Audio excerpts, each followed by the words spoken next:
അതിൽ വന്നിട്ടുള്ള ഒരു ആപ്ലിക്കേഷനാണ് ഗൂഗിൾ ഡ്രൈവ്. ഗൂഗിൾ ഡ്രൈവ് ഇതുവരെ ഉപയോഗിക്കാത്തവരുണ്ടാവാം, അതെന്താണെന്ന് അറിയാത്തവരുണ്ടാവാം.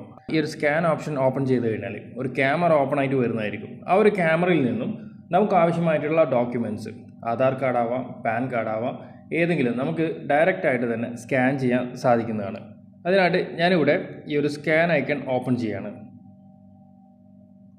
സ്കാൻ ഓപ്പൺ ചെയ്തു. എൻ്റെ കയ്യിലൊരു വിസിറ്റിംഗ് കാർഡ് ഉണ്ട്. ആ ഒരു വിസിറ്റിംഗ് കാർഡിന് നേരെ ഞാൻ ഈ ഒരു ക്യാമറ കാണിച്ചു.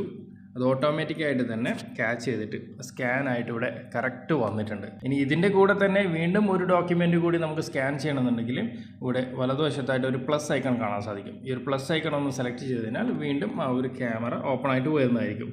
അവിടെ നിന്നും ഇതുപോലെ ഫോണൊന്ന് വച്ചു കൊടുത്താൽ മതി, അപ്പോഴും തന്നെ അത് സ്കാനായിട്ട് വരുന്നതായിരിക്കും. ശേഷം മുകളിലായിട്ട് കാണുന്ന ഈ ഒരു ഡൺ ബട്ടൺ അമർത്തി കഴിഞ്ഞാൽ നമുക്കത് സേവ് ആകുന്നതായിരിക്കും.